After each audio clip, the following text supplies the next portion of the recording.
తెలుగుదేశం ప్రభుత్వం నారా చంద్రబాబు నాయుడు గారు ఎప్పుడు అధికారంలోకి వచ్చినా కార్మికులకు, మహిళలకు, రైతులకు, యువకులకు అన్ని రకాలుగా ప్రాధాన్యత లభిస్తున్నది మనకు తెలిసినటువంటి వాస్తవం. ఈ రోజు గతంలో ఆటో డ్రైవర్లంటే చాలా చులకనగా చూసేవాళ్లు. ఎక్కడా కూడా వాళ్ళని పట్టించుకోవడం గాని వాళ్ళ గోడు వినటం గాని అనేది ఎప్పుడూ కూడా చరిత్రలో లేదు. కానీ చంద్రన్న పరిపాలన వచ్చినాకే ఇవాళ ఆటో డ్రైవర్ అన్నకి ఒక గుర్తింపు, ఒక మర్యాద దక్కిందనేది వాస్తవాన్ని ఈ సందర్భంగా తెలియజేస్తా ఉన్నా, గుర్తు చేస్తా ఉన్నా.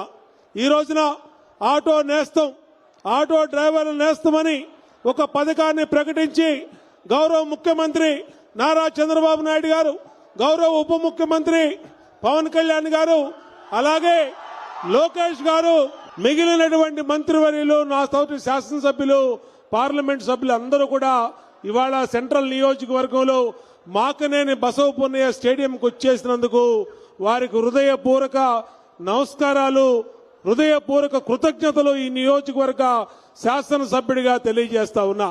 ఎప్పుడు కూడా ప్రజల కష్టాల్ని, కార్మికుల కష్టాల్ని విని ఆలకించి వాళ్ళకి ఎప్పుడు న్యాయం చేయాలో, ఎన్ని కష్టాలు, ఇబ్బందులు, సమస్యలు ఉన్నా వాళ్ళని ఆదుకోవటంలో ముందడుగు వేస్తున్నది ఈ కూటమి ప్రభుత్వం అనేది విషయం ఈ సందర్భంగా గుర్తు చేస్తా ఉన్నా.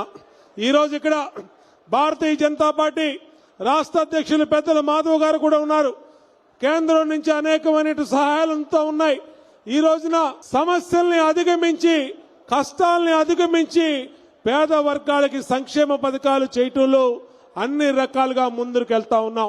ఎన్నికల ముందు చెప్పాం, అధికారంలోకి వచ్చినాక సూపర్ 6 హామీలు అమలు చేస్తామని చెప్తే ఎగతాళి చేశారు ప్రతిపక్ష పార్టీలు.